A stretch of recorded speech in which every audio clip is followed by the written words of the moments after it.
Romanos capítulo 5, versículo 8. Vou ler na versão Almeida, revista e atualizada. Diz assim a palavra do Senhor. Mas Deus prova seu próprio amor para conosco, pelo fato de Cristo ter morrido por nós, sendo nós ainda pecadores. Oremos. Senhor Deus e Pai, nós te louvamos, te agradecemos pela Tua palavra. Te agradecemos pela Tua infinita graça, que tem se manifestado a nós dia após dia, mesmo com as nossas falhas, com os nossos defeitos, com as nossas imperfeições. O Senhor tem provado o Teu amor para conosco.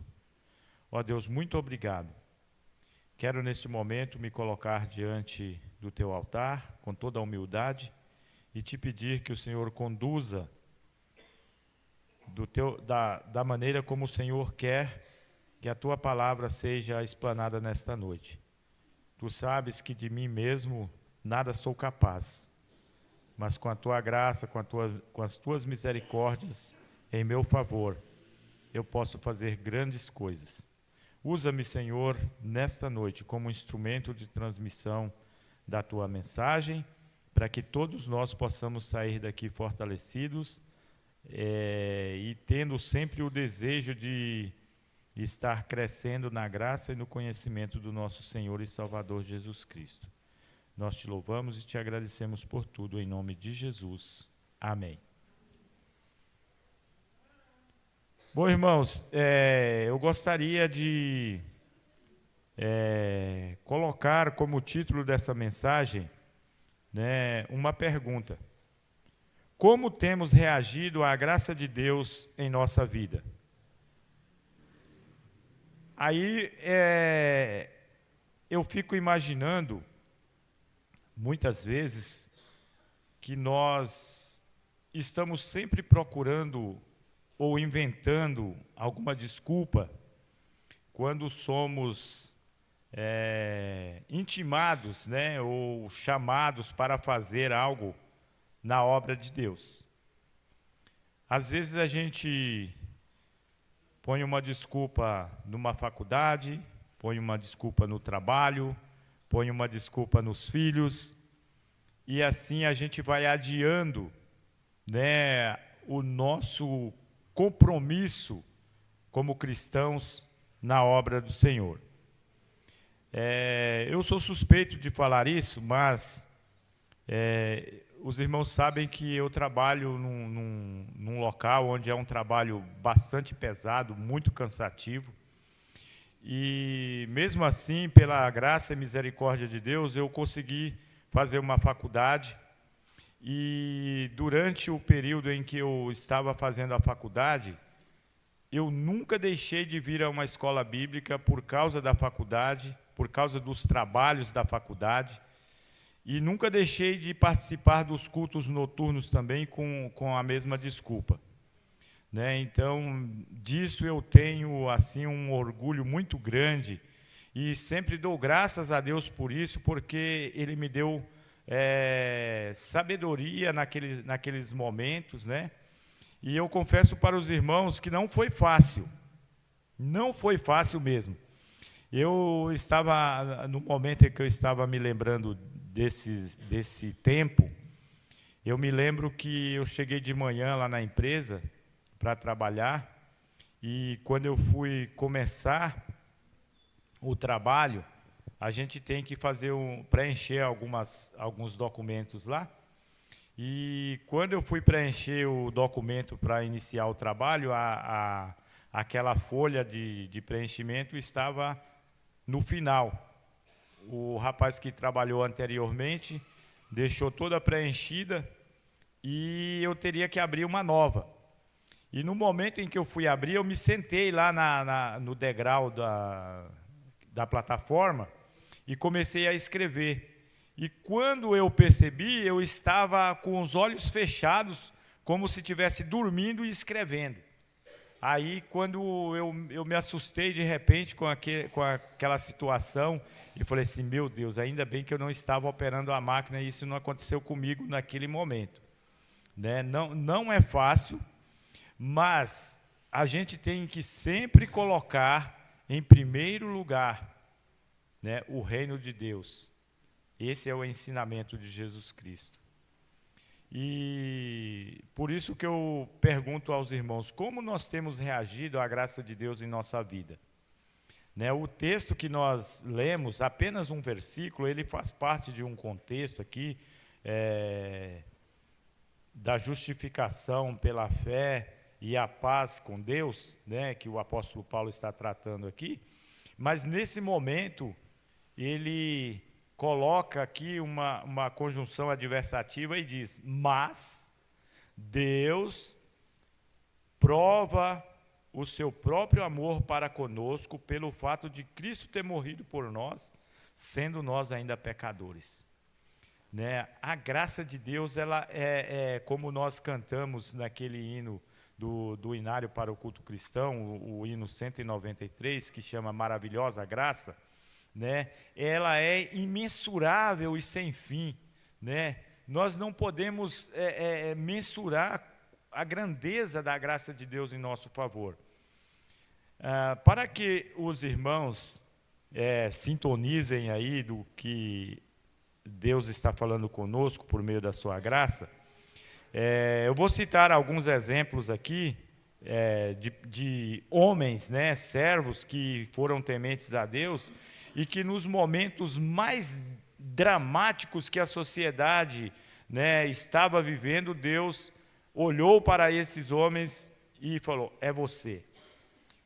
E quanto mais nós passamos por dificuldades, achando que Deus está distante de nós, né, naqueles momentos que Deus está falando assim, vai, eu estou com você. Está difícil? Lute, mas a vitória virá. O primeiro deles, né, diante de um contexto parecido com o que nós estamos vivendo em nossos dias, né, onde o pecado só aumenta e toma novas formas a cada dia, vivia um homem que foi peça-chave para que a humanidade não fosse totalmente extinta no dilúvio. E aí, desse homem, a Bíblia relata, Noé, porém, achou graça aos olhos do Senhor. Olha que interessante, né?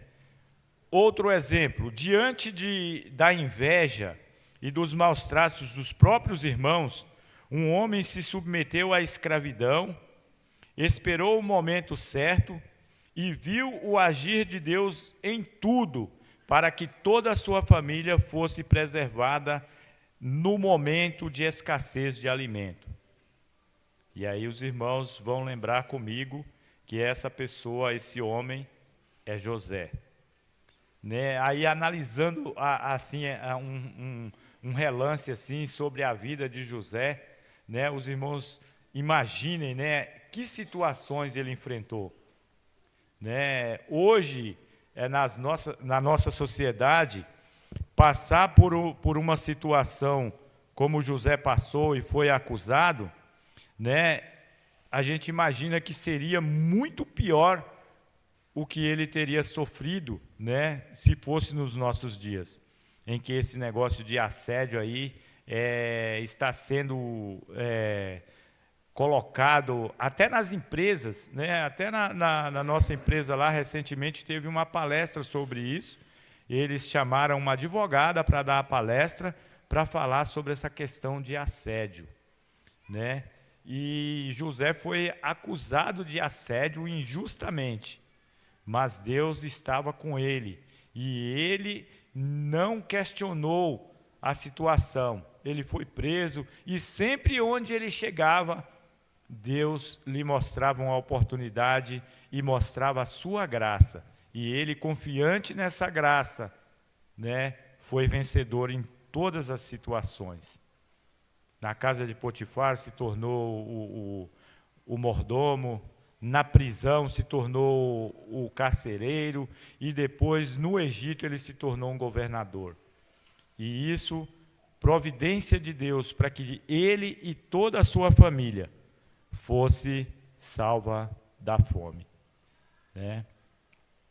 Depois nós vimos que, diante do clamor de um povo que sofria na escravidão, há um parêntese aqui, que a escravidão ela é um símbolo forte e consequência, né, de uma vida longe de Deus. Um homem foi peça-chave para que Deus realizasse a libertação.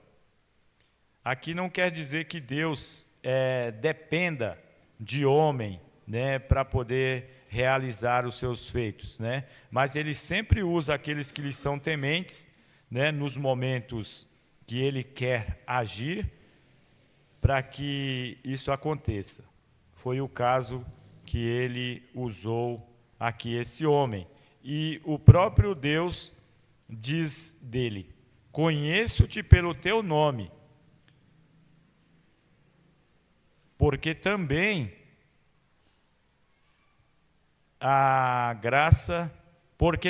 achaste graça aos meus olhos.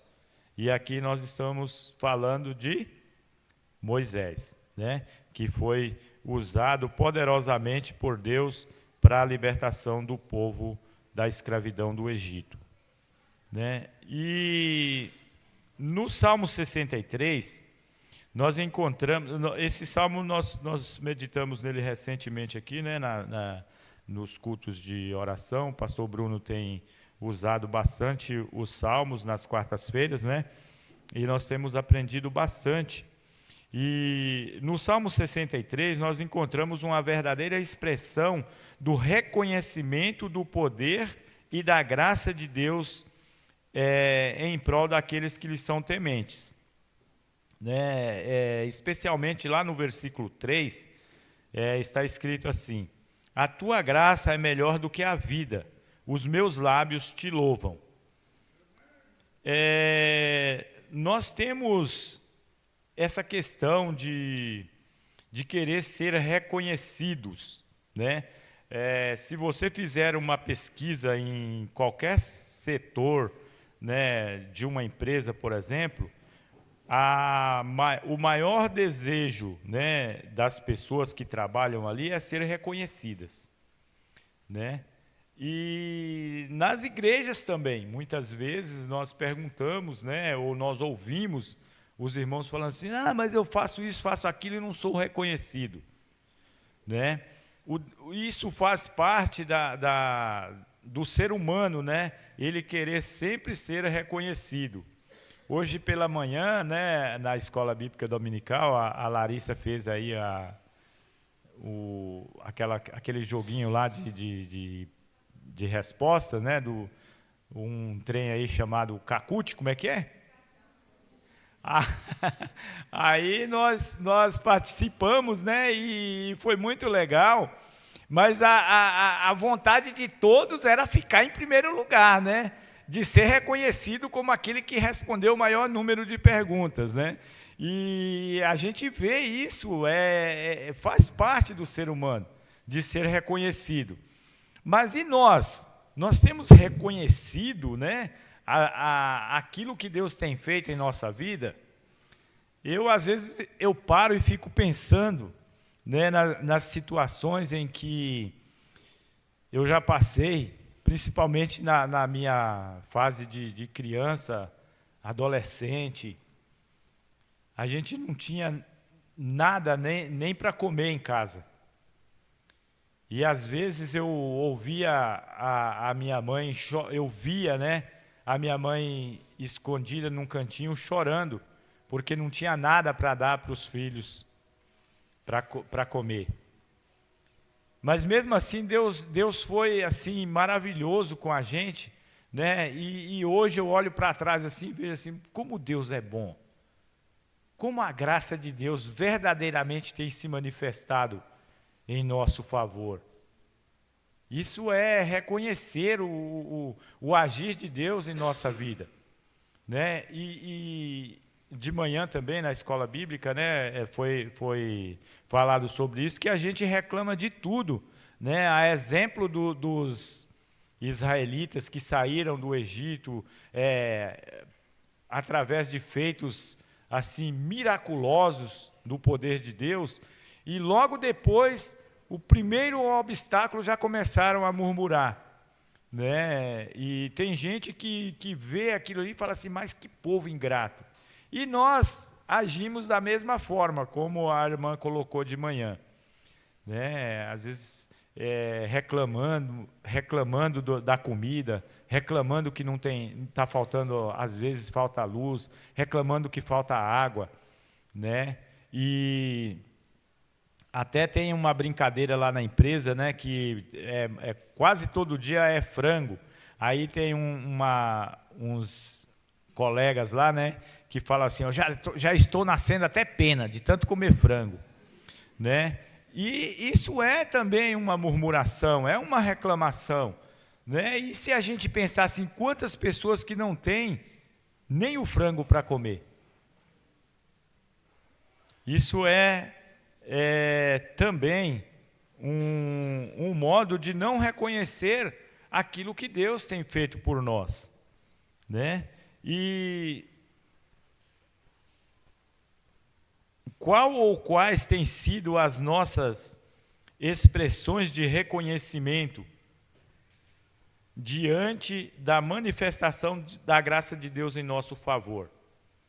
É uma pergunta retórica que cada um deva responder por si mesmo, mas pense nisso, irmãos, né? Vamos olhar mais para o que Deus tem feito por nós, vamos dar mais graças, né, por Ele ter essa ação em nosso favor, né?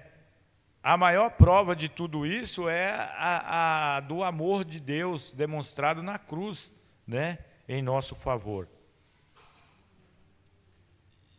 E muitas vezes, nessa questão do reclamar, né, nem tudo que pensamos que não é algo bom é verdadeiro. Nós é que muitas vezes fazemos o nosso pré-julgamento, né, e interpretamos a nossa maneira, né? Temos alguns exemplos, né?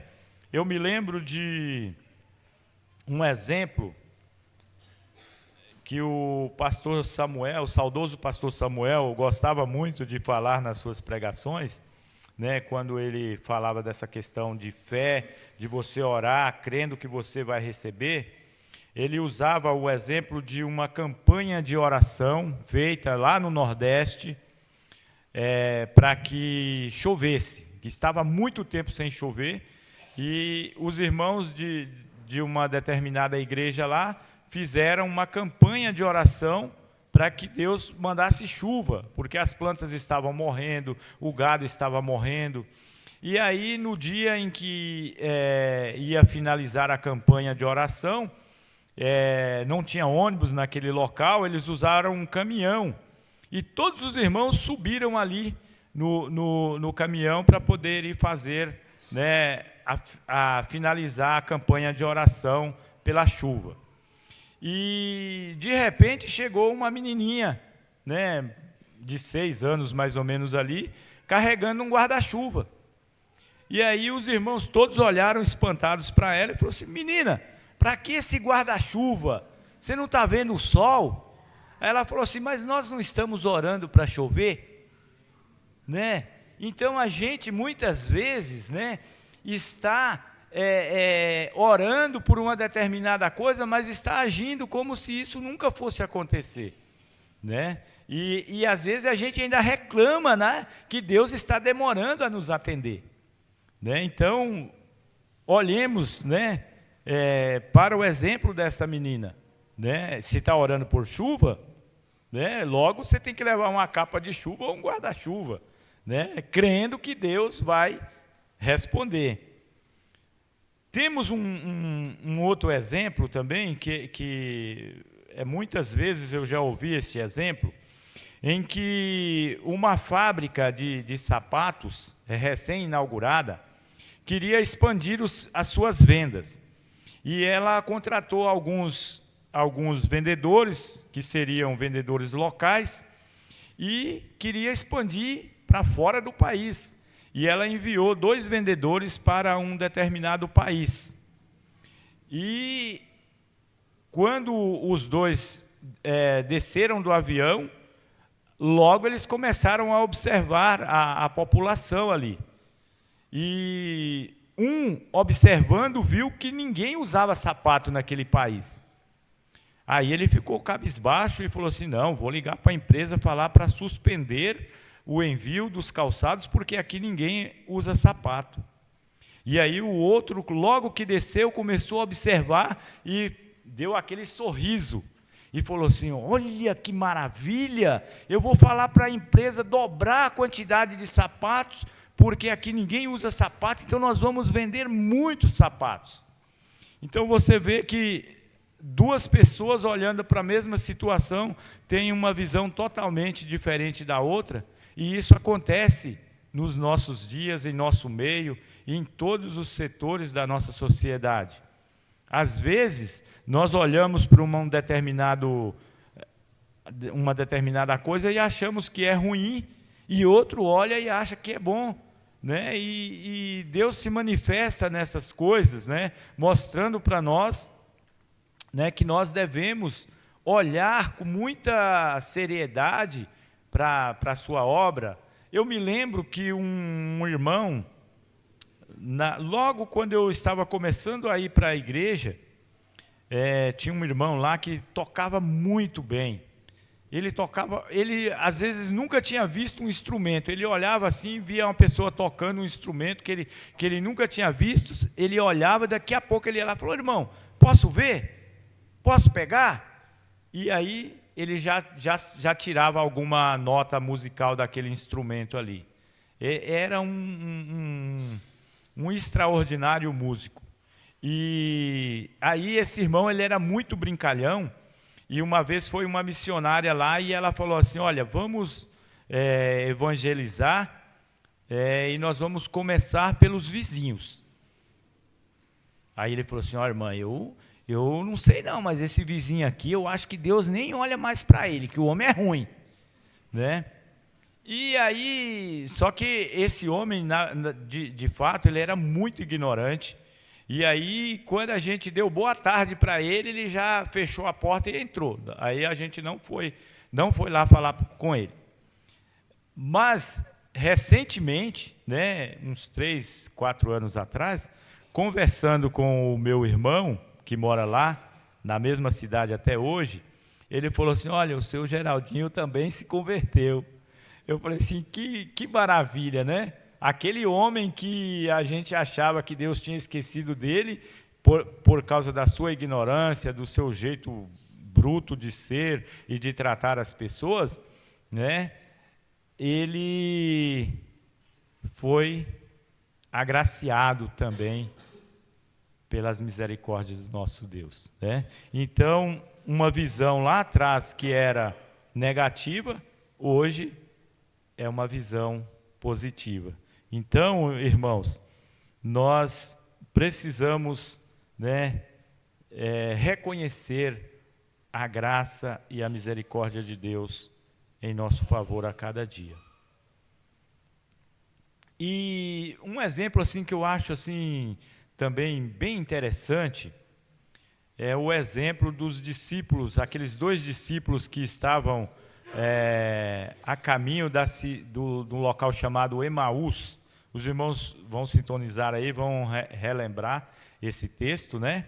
Que está lá em Lucas capítulo 24, do 13 ao 35, é um texto longo, que Lucas fez questão ali de narrar esse texto, né? Que Marcos, por exemplo, ele narra, mas ele narra em apenas 2 versículos, né? E Lucas já dá já coloca ali uma exposição bem ampla dessa situação para que a gente pudesse analisar Porque há momentos em que o próprio Deus está andando conosco e nós não percebemos, como aqueles 2 discípulos, né?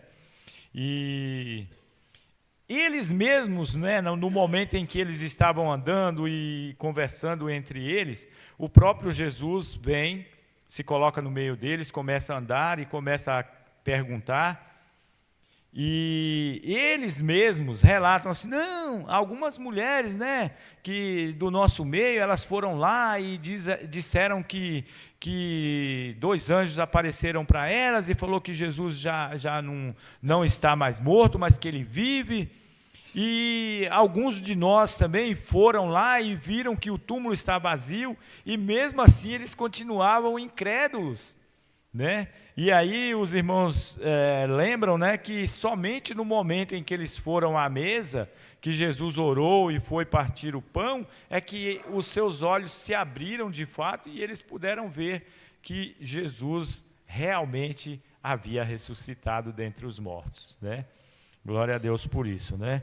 E quantas vezes nós estamos vendo o agir de Deus, né, em nosso favor, e nós ficamos incrédulos diante da situação, né? Todos nós temos algum momento em que Deus agiu sobremaneira, né, de maneira assim sobrenatural em nossas vidas, né, e nos livrou, nos protegeu, nos guardou, né? Recentemente eu estava conversando com um casal de amigos, e eles sofreram um acidente ali em frente à fábrica de colchão que tem aqui, acho que é Ecobel que chama, aqui logo depois da caixa d'água. Eles estavam vindo de São Paulo e do nada assim, o carro subiu naquela guia que tem no meio, bateu no poste do radar e virou com os 4 pneus para cima. E eles estavam de cinto, ficaram pendurados lá dentro até chegar alguém para socorrê-los, mas não tiveram nenhum arranhão assim mais grave. E o carro deu PT, né? Mas eles, graças a Deus, não tiveram nenhum ferimento grave. E no mesmo local ali, uma vez eu estava indo bem de madrugada para trabalhar, e havia começado uma neblina, uma garoa, né? E a pista estava muito escorregadia, e o carro em que eu estava, ele passou ali, não sei se algum óleo, alguma coisa que estava na pista molhado, aí houve um escorregão do lado do motorista e o carro foi para virar assim, e depois ele caiu e rodopiou umas 5 vezes. E o carro estava rodando assim, ó, comigo, e naquele momento eu me lembro assim perfeitamente que a única coisa que veio à minha mente foi falar assim, Senhor Jesus. E no momento em que eu falei, Senhor Jesus, o carro parou. Eu já estava me imaginando o carro caindo, capotando no meio do mato, e aí ele parou em cima de uma grama, e ficou ali com a traseira virada para o mato e a frente para o lado da pista. Não estava vindo ninguém na hora, nem carro, nem bicicleta, nem moto, nem gente a pé. E eu fiquei parado assim, ofegante ali, e assustado ao mesmo tempo, e me perguntando o que teria acontecido. E naquele momento que eu estava parado ali, o carro havia desligado, e nisso veio um caminhoneiro que estava indo levando verduras para o Ceasa, e ele parou o caminhão e deu um farol alto para ver se eu estava bem. E aí a única coisa que eu me lembro também daquele momento foi que eu consegui puxar a alavanquinha e dar um farol alto para ele. E aí, como ele viu que eu estava bem, ele continuou a sua viagem. Depois eu consegui ligar o carro, saí daquele local, e coloquei o carro ali no acostamento e desci para ver o que tinha acontecido, e não tinha acontecido nada no carro. O carro simplesmente rodou ali do nada. Mas depois eu fiquei imaginando, né, que foi algo que aconteceu para que eu pudesse ver o poder e a mão de Deus operando em minha vida, me protegendo, né? Porque sempre quando a gente sai de manhã, a gente ora, né? E pede a Deus para nos proteger, né? Como o caso do pessoal que estava ali fazendo a campanha de oração pela chuva, né? A gente ora e pede proteção, mas todo o que você vê, você já fica com medo, né? Será que é bandido? Será que é nóia? Será que vai me assaltar? Né? Então a gente tem que orar e acreditar que Deus realmente vai nos proteger, vai nos guardar, né? E estar sempre vigilante, né? Como a própria palavra de Deus nos ensina. Então, meus irmãos, se existe alguma coisa boa em nós, isso vem de Deus, porque de nós mesmos, infelizmente, não temos nada de bom, né?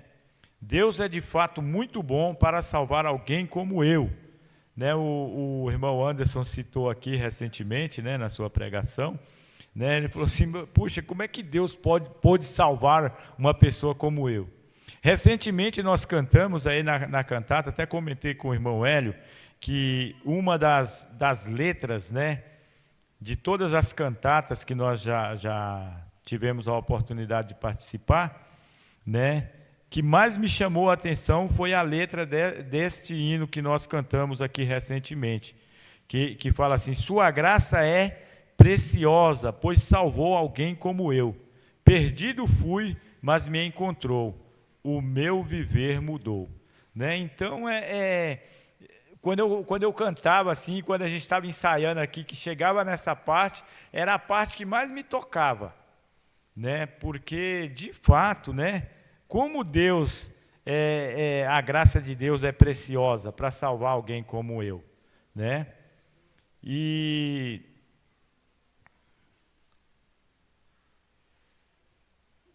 o profeta Isaías, né, lá no capítulo 60, ele fala assim de um contexto em que ele está narrando sobre a questão da Nova Jerusalém, né?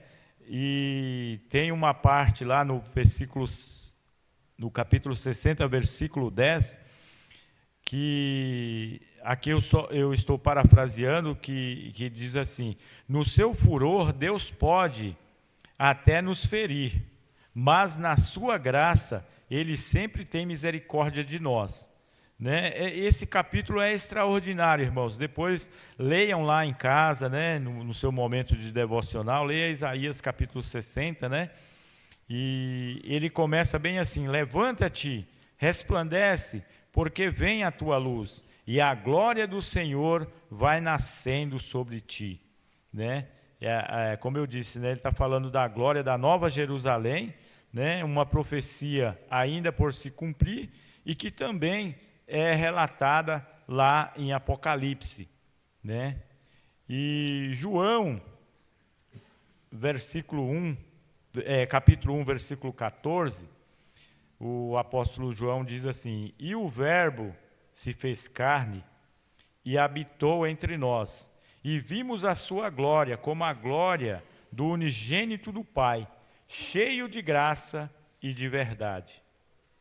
Vemos aqui a graça de Deus se manifestando de uma vez por todas, para a salvação de todo aquele que crê. Né? Aqui, quando João narra que vimos a sua glória como a glória do unigênito do Pai, né? Se manifestando cheio de graça e de verdade em nosso favor, isso é algo assim maravilhoso, e que nós muitas vezes apenas lemos assim por ler e não paramos para refletir. Né? Depois, já em Atos, na igreja primitiva, lá em Atos dos Apóstolos, capítulo 4, versículo 33, vemos a menção da graça de Deus quando lemos que os apóstolos davam com grande poder testemunho da ressurreição do Senhor Jesus, e em todos eles havia abundante graça. Olha que coisa interessante, né, que os apóstolos estavam fazendo, né? E isso, lá no versículo 34, por meio dessa graça que neles era abundante, né? No versículo 34 continua dizendo que não havia entre eles necessitado algum. E aí nós vemos que diante disso havia uma perfeita comunhão entre todos os irmãos. Que bom seria se aquela comunhão da igreja primitiva ainda fosse uma realidade na igreja atual, né? Pode crer que esse é o ideal de Deus para a igreja em todos os tempos, né? Nós é que muitas vezes negligenciamos, né? Não damos o devido valor, né? Hoje nós estudamos pela manhã segunda e terceira João, e nós pudemos ver ali que haviam 3 irmãos e cada um agia de uma forma, né? Um era hospedeiro, era acolhedor, trabalhava em prol da igreja, o outro já tinha inveja, não queria que a igreja acolhesse ninguém, e ainda os que acolhiam, ele ia lá e era contrário, repreendia, expulsava da igreja, e enfim. Mas o ideal de Deus é que todos os irmãos vivam em comunhão, que um sofra quando o outro sofre, que um chore quando o outro chora, que um sorria quando o outro está feliz, né? É assim que deve ser a nossa comunhão como irmãos, desfrutando da maravilhosa graça de Deus.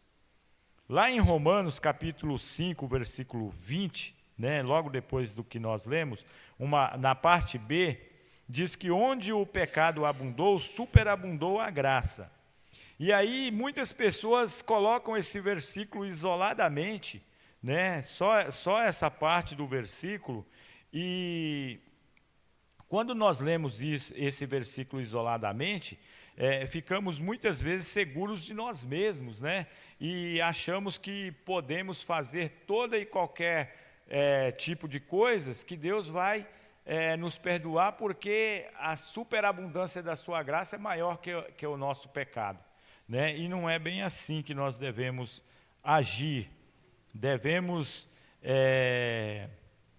agir de forma que glorifique o nome de nosso Deus, que as nossas atitudes sejam atitudes para a glória de Deus, porque nós fomos salvos pela graça, mediante o sacrifício vicário de Cristo, por meio da fé, né? Nós cantamos agora há pouco, né? Aquele neto, Rompendo em Fé. E essa semana eu recebi uma mensagenzinha daquela que o pessoal coloca de bom dia, né? E achei muito interessante que estava escrito assim: a força nos faz grandes guerreiros, a fé nos faz grandes vencedores, né? Então nós vimos ali o hino, né? Rompendo em Fé, né? Que nós devemos estar sempre rompendo em fé para que as coisas realmente aconteçam em nossas vidas, né? Então, é algo que nós precisamos valorizar mais, né? A graça de Deus por meio da fé em tudo quanto Ele tem feito por nós. E hoje nós vivemos num mundo, né, em que a tecnologia tem avançado muito, né? Essa questão de inteligência artificial, isso tem sido algo que está sendo muito debatido na sociedade, muito utilizado, inclusive muitos ministérios têm se utilizado da inteligência artificial, muitos pregadores têm utilizado disso, e muitas vezes isso tem confundido algumas pessoas, né? Num livro que eu ganhei do pastor Bruno, né, eu extraí algum comentário aqui, né, que eu quero compartilhar com os irmãos, que eu acho que é de suma importância para nós. Na era da inteligência artificial, que é muitas vezes utilizada a bem de um determinado ministério, devemos tomar os devidos cuidados, pois esse mundo tecnológico produz em nós a consciência do imediatismo e o perigo de um cristianismo instantâneo, de bênçãos rápidas e fáceis e de relações superficiais. E isso contraria, né, o que era vivido ou praticado na igreja primitiva. Infelizmente, isso tem influenciado o treinamento espiritual para formar hábitos cristãos, tornando-nos mais copiadores do que criativos e mais repetitivos do que reflexivos. Né? O nome do livro é Ministério Cristão e Espiritualidade. Essa citação aqui é da página 38. Então, irmãos, nós estamos caminhando para o final, e como temos reagido à graça de Deus em todas essas citações aqui, que nós fizemos aqui, né? Os exemplos, os homens que foram usados em situações, muitas vezes, que nós nem podemos imaginar, a questão do sofrimento, a questão do pecado, como foi nos dias de Noé, né? Então, para finalizar, né, 1 Coríntios capítulo 15, versículos 57 e 58, diz: a graça de Deus, graças a Deus que nos dá a vitória em Cristo. Portanto, meus amados irmãos, sede firmes, inabaláveis e sempre abundantes na obra do Senhor, sabendo que no Senhor o vosso trabalho não é vão.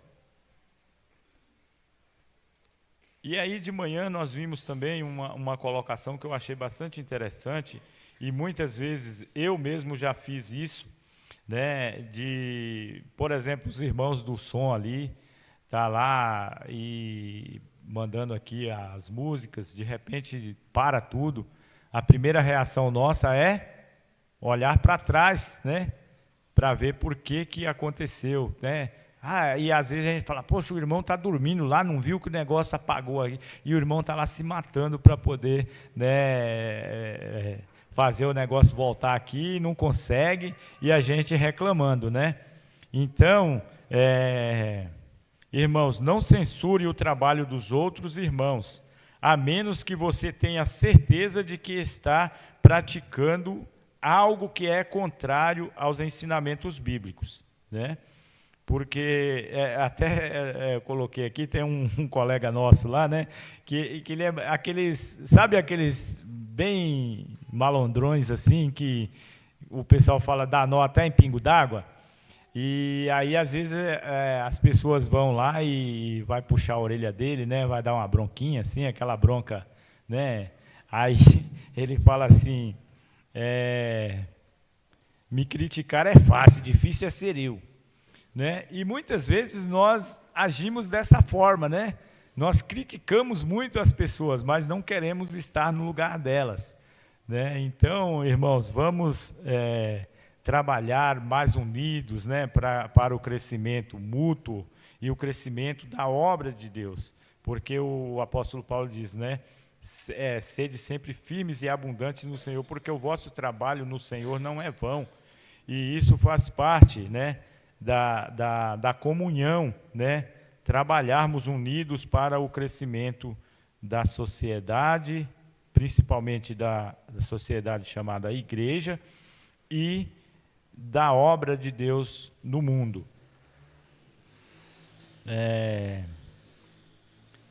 Nós temos visto que as heresias elas se multiplicam a cada dia mais e muitos aparecem tentando nos desviar da fé cristã genuína. O conselho do apóstolo Pedro é: vós, porém, amados, prevenidos como estáis, de antemão, acautelai-vos, não suceda que, arrastados pelo erro desses insubordinados, descaiais da vossa própria firmeza. Antes, crescei na graça e no conhecimento do nosso Senhor e Salvador Jesus Cristo. A Ele seja a glória, tanto agora como no dia eterno. Nós fomos chamados pela graça para vivermos na graça, crescendo na graça e proclamando a graça de Deus, que nos, pela sua maravilhosa graça, que somos salvos, E como eu disse, aquele hino, maravilhosa graça, ele relata realmente que nós não podemos mensurar, como é grande a graça de Deus em nosso favor. Pensemos nisso, irmãos, e que possamos verdadeiramente, dar mais valor, reagir com mais vontade, com mais determinação, com mais garra, a graça de Deus que se manifestou a todos nós. Lá em Tito, capítulo 2, versículo 11, ele diz: porque a graça de Deus se manifestou trazendo salvação a todos os homens. E é nessa graça manifesta, por meio do sacrifício de Cristo, é que nós devemos crer, devemos agarrar com todo o nosso desejo de vencedores como cristãos, como servos e principalmente como salvos por essa maravilhosa graça. Que Deus assim nos abençoe. Amém? Os irmãos que puderem, fiquem de pé, nós vamos orar nesse momento, mais uma vez, agradecendo o nosso Deus. Senhor, nosso Deus e Pai, louvado seja o teu santo e bendito nome. Quero agradecer ao Senhor por todos esses exemplos de pessoas que foram tementes a Ti, e que o Senhor usou poderosamente pela sua graça para conduzir outros a essa mesma graça, Senhor, que é infinita, que é imensurável e que tem transformado muitas vidas. É pela Tua graça que somos salvos, ó Deus, por meio da fé. Isso não vem de vós, é um dom do Senhor, para que nenhum de nós se glorie. Por isso, meu Deus, nós agradecemos ao Senhor. E desde já te pedimos as Tuas bênçãos sobre a vida do Teu servo, pastor Bruno, que ele melhore dessa gripe, dessa tosse. E te agradecemos por aqueles que estavam enfermos e que já estão recuperados. Te agradecemos, ó Deus, pela oportunidade que o Senhor nos concedeu nesta noite de ouvir a Tua palavra. Também queremos te pedir por aqueles que vão para mais distante, que o Senhor esteja levando em paz, sob a Tua proteção. Abençoa também o irmão Aparício, mais uma vez te pedimos, que está voltando lá de Eldorado, que cheguem em paz e segurança juntamente com a irmã Luciene. Abençoa, Senhor, a nossa semana que se inicia e nos dê uma boa semana de trabalho, que na quarta-feira todos que estão aqui possam fazer um esforço para estarem aqui para o culto de oração, onde nós colocamos as nossas petições, os nossos agradecimentos no Teu altar e temos visto a mão do Senhor operar sobre nós.